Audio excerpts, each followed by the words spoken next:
다시 일상으로 우리 송지아 집사님을 소개합니다.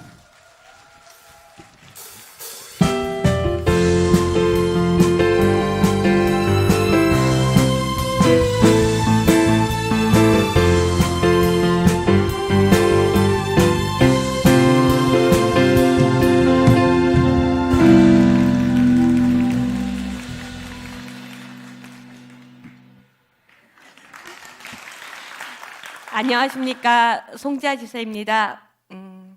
먼저 이 자리에 저를 설 수 있도록 이렇게 치유해 주신 하나님께 모든 영광을 올려드립니다. 준비를 하면서 절대로 울지 않겠다 다짐을 했습니다. 제가 울림 콘서트를 서겠다고 하니까 저희 딸의 첫 마디가 인상을 팍 쓰면서 엄마 울지 마라 그러더라고요. 근데 벌써 이제 밑에서 한참 울고 올라와서 이제 눈물이 말랐으리라 믿습니다. 저는 오늘 여러분에게 제 아픔을 통해서 저를 얼마나 사랑하시는지 얘기해 주신 하나님의 이야기를 여러분과 나누려고 합니다. 저는 알고 계시겠지만 급성 림프구성 백혈병이라는 병을 앓았습니다. 림프구성 백혈병은요, 아이들에게는 굉장히 흔한 백혈병입니다. 그러니까 백혈병 환자들에게, 아이들에게는 림프구성이 많지만 어른들에게는 1년에 우리나라에서 발병하는 성인 림프구성 백혈병 환자의 수가 500명이 되지 않습니다. 그 어려운 걸 제가 해냈습니다. 박수 받을 일이죠. 네, 깝깝했습니다. 예, 영상 하나 주시죠. 예, 급성이라는 말이 어떤 말인지. 예, 불과 11일 차입니다. 저 머리의 사진이 제가 이제 긴 머리였다가 짧게 자르면서 나 예쁘지? 하고 찍었었습니다. 그런데 저 머리를 자르고 일주일이 채 되지 않아서 진단을 받았습니다. 그리고 불과 11일 만에 저렇게 머리를 밀고 병상에서 누워서 사진을 찍었습니다. 그런데 사실은 저 때까지만 해도 저에게 닥쳐올 일들이 어떤 것인지 전혀 예상도 못했고 상상도 못했습니다. 그러니까 제가 간호사지만 백혈병이라는 거에 대해서 그냥 이렇게 멀게만, 그냥 다른 나라 얘기로만 들었었고 생각했었고, 또 제 외모가 백혈병과 어울리는 외모는 아니지 않습니까? 백혈병 하면 누구 떠오르세요? 송혜교 떠오르잖아요. 파리하고 야리야리하고, 예, 뭐 전혀 어울리지 않는 외모를 가진 저로서는 이게 진짜 백혈병일까라는 생각도 들었고요. 또 저에게 그 진단 결과를 알려주시면서 울먹이는 선생님에게 제가 그랬어요. 걱정 마세요. 하나님 저 그냥 안 내버려 두실 거예요. 그런데 그건 제 혹이었습니다. 저는 믿음으로써 고백한다고 생각했었는데 지나고 나니까 그건 제 안에 있던 제가 가지고 있는 용기였고 제가 가지고 있는 자만 같은 거였던 것 같습니다. 첫 번째 항암을 하고 항암이 잘 진행되고 또 두 번째 항암을 하고 남들은 골수 찾기가 그렇게 힘들어서 뭐 외국에서까지 기증자를 찾고 그런다는데 저는 하나밖에 없는 동생의 골수가 100% 맞다는 얘기를 듣고 정말 할렐루야를 외쳤습니다. 그러면서 하나님은 나를 사랑하시는 거야. 하나님은 정말 나를 사랑하셔. 그러니까 나에게 모든 것을 주실 거야. 그런데 지나고 나니까 그 속에 있던 그 고백은요, 제 자만이었더라고요. 물론 저는 그 순간은 그렇게 믿었습니다. 그러나 시간이 지나면서 이렇게 이식을 하고, 이식을 할 때는 여러분들이 생각하는 것처럼 이렇게 뭐 골수를 빼가지고 힘들게 하는 그게 아니고요. 골수를 기증할 때도 요즘은 헌혈하듯이 피만 조금 뽑으시면 되고요. 그 다음에 골수 이식을 받을 때도 수혈 받는 거하고 똑같습니다. 저렇게 피주머니 이렇게 한번 보이나요? 네, 요 피주머니가 요게 골수예요. 저게 헌혈이 아니고. 그리고 이렇게 제가 누워 있는데 여기 요 노란 박스, 요게 뭐냐면 심장 충격기입니다.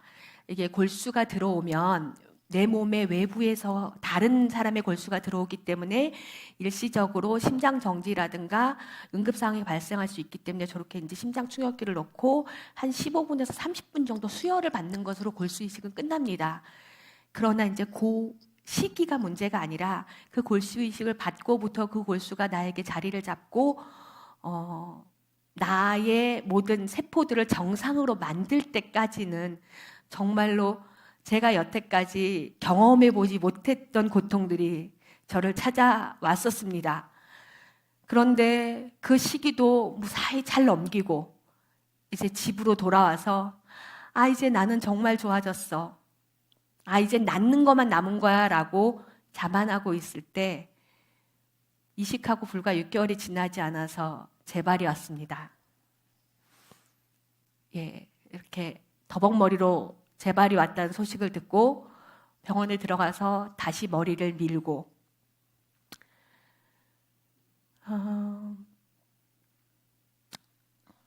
저는 아시겠지만 갑상선 암이 전이가 돼서 12시간 정도를 수술했었습니다.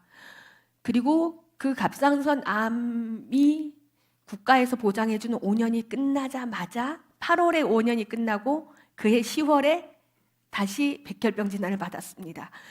그러나 그런 과정 중에서도 한 번도 하나님 왜요? 라는 질문을 한 적이 없었습니다. 하나님 당연히 나를 낫게 해주실 거니까.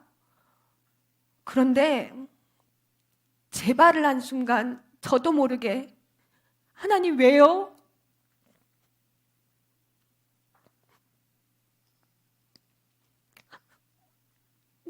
저 뭐 그렇게 잘못했어요?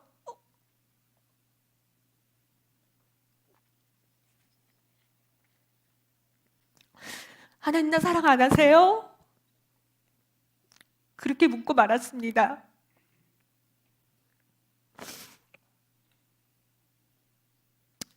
또다시 힘든 항암이 시작되고 아까 그 3장 사진 중에 얼굴 이렇게 부어있는 저 사진요.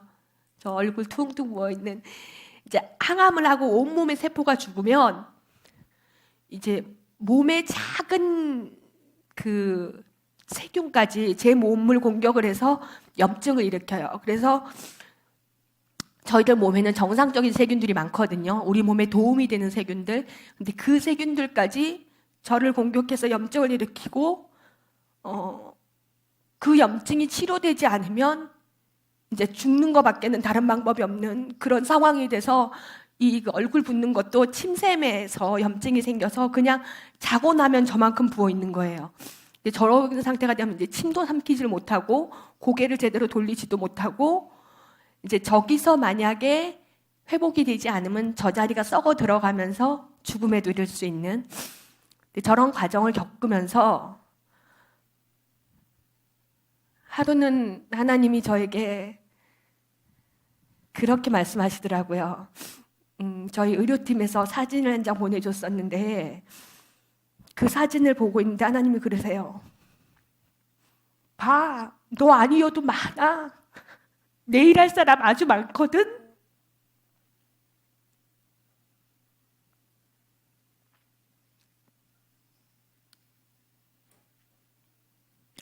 안 울려고 했는데 너 아니어도 아주 많아.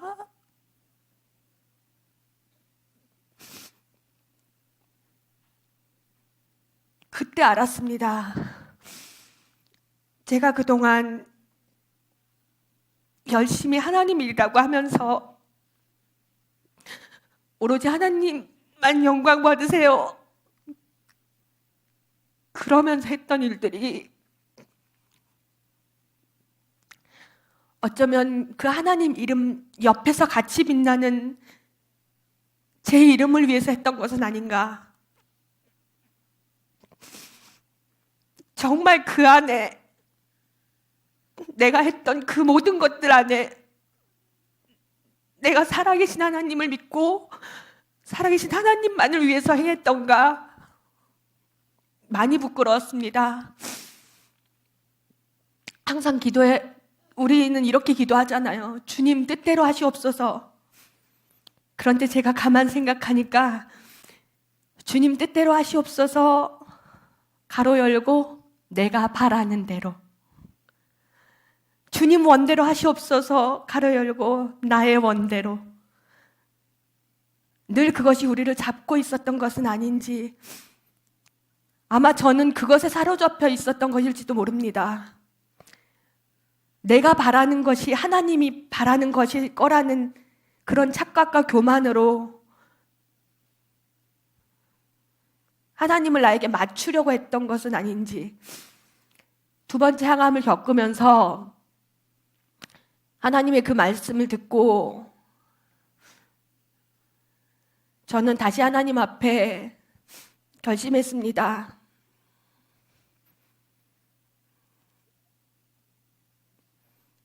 제가 천국 소망을 품고 주님이 기뻐하는 사람이 되기 위해서는 하나님 이 입술로 나처럼 힘없고 나처럼 아프고 나처럼 용기를 잃어가는 사람에게 이 입술로 힘이 되는 말을 하게 하시옵소서. 이 입술로 주님을 더 찬양하고 주님 뜻에 맞게 살아갈 수 있는, 그래서 진짜 천국문 앞에서 하나님 저 왔어요 당당히 얘기할 수 있도록. 하나님 저 아직 안 된다 그러시더라고요. 너 아직 못 들어와. 그러셔서 저는 지금이 하나님이 저한테 한 번 더 기회를 주실 것 같아요. 네. 그 문을 넘기 위해서 저는 오늘도 감사합니다. 그리고 보기만 해도 흐뭇한 사진입니다. 믿지 않는 부모님 때문에 많은 기도 제목을 가지고 있었는데, 부모님께서 입술로 예수님을 고백하고 주 예수를 인정하면서 세례를 받으셨어요. 얼마나 감사한 순간인지 아마 그 믿지 않는 가족들을 위해서 기도해 보시고 그 세례식을 지켜보셨던 분들은 그 감동 아실 겁니다. 세상 어떤 것과도 바꿀 수가 없었습니다. 그리고 저는 다시 일상으로 돌아왔습니다. 그냥 아무렇지도 않은 일, 집에서 아이들과 얘기하고 웃고 떠들고 아이의 졸업식에 가고 성경 공부를 하고 아이를 데리고 여행도 다녀왔습니다. 너무나도 일상적인 것들, 길거리를 가다 떡볶이를 사 먹고 학교 갔다 돌아오는 아이를 맞이하고, 그런 것들이 제가 아팠던 1년 반은 너무 먼 얘기였습니다. 백혈병이라는 게 다른 병과는 또 많이 틀려서 거의 일상과 격리된 생활을 해야 돼서 가지고 있던 일상에 대한 감사함을 더 많이 느꼈던 그런 시간이었습니다. 저에게 요즘 보는 분들이 많이 물어보세요. 그럼 다 나았어요? 아니요. 저 아직 다 안 나았습니다. 아직도 항암제를 먹고 있고, 지금도 열이 나면 응급실에 실려가야 되고, 2주에 한 번 병원을 갈 때마다 이번 주는 무사히 돌아왔으면 좋겠다라는 기도를 하면서 갑니다.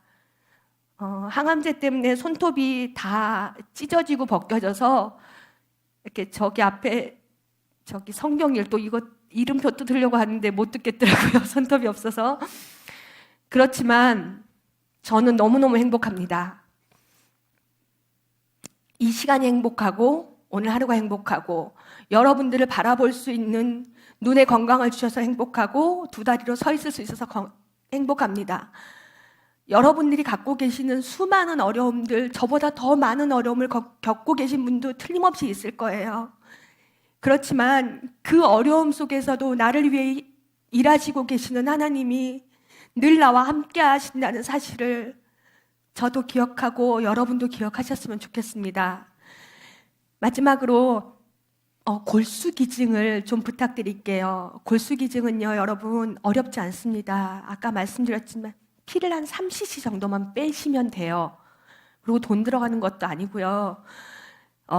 급성골수전 백혈병은 진단을 받고 6개월 이내 치료가 이루어지지 않으면 100% 사망합니다. 제가 병원에 입원해 있으면서 맞는 골수기증자를 찾지 못해 항암만 반복하다 회복 못하고 죽어가시는 분들을 많이 봤습니다.